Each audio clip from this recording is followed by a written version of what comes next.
Hello YouTube, so I'm just gonna sit and talk to the camera about something trippy, whatever comes into my mind. So yeah, we're all just people, aren't we?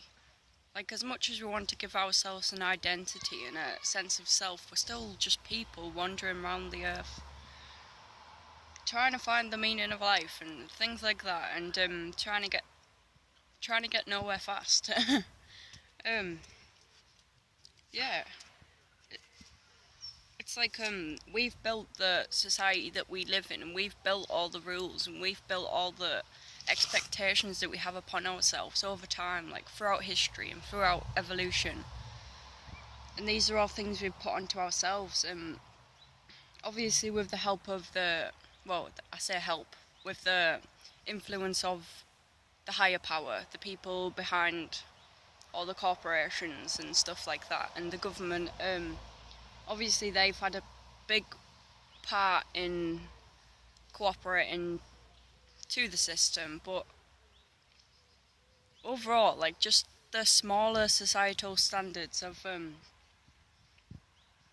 like working class people, that's what we've built.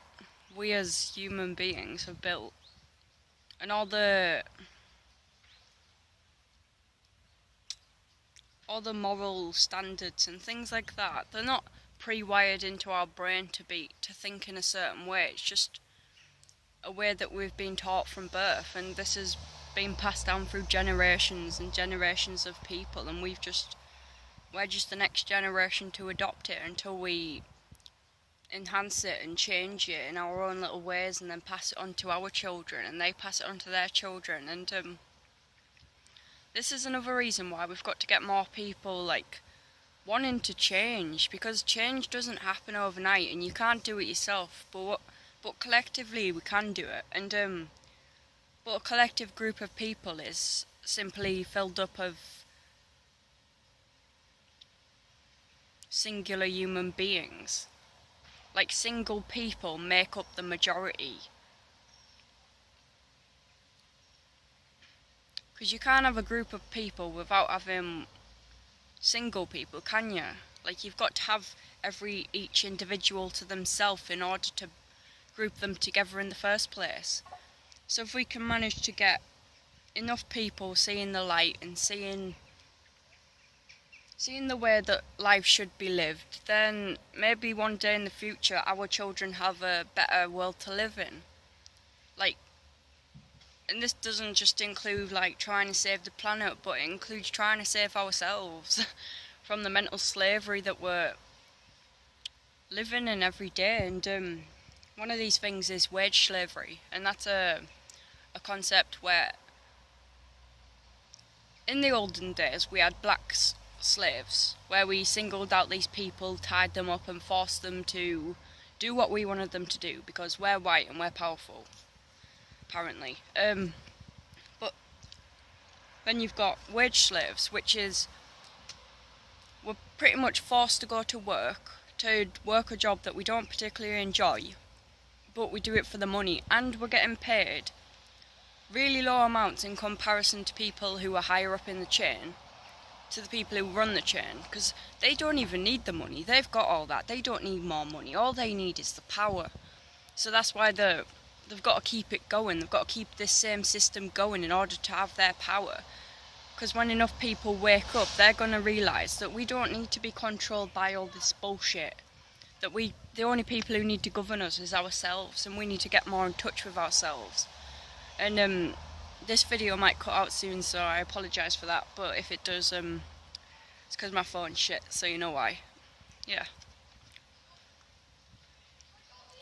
It's like I could sit here and complain about how much of a state the world is in, but why would I do that when I'm surrounded by all the beauties of nature and all the just creations of the earth, which are beautiful? And it's all about where you put your focus, because by focusing on the positive things, you create positive thought patterns in your brain, and you start to see the positivity in everything. Even when it seems to be hard to see past this grey cloud surrounding you and self-destructing patterns, focusing on the beauty of everything makes you realise how much more there is to life than just what we're shown and what we're taught. Even these little flies, just, I don't know if you can see them on the camera, but they're just flying around above my head, and I don't give a shit, because they've got their own life purpose and they're living it, they're fulfilling it, whether it be just flying around or, I don't know, that maybe it's just being, maybe they just feel like being here, so they are. Obviously they've probably, I wonder if they think things, I wonder if they've got their own little thought patterns and stuff like that, or if they just work on instincts. I don't know. That's the same with a lot of animals. I always wonder about that. If animals are able to comprehend things the way we do, obviously not on the same level, but they must have a lower level of understanding of life. Or maybe it's a higher level of understanding, which is why they haven't evolved to live in the system that we live in. See, all animals have to do is be,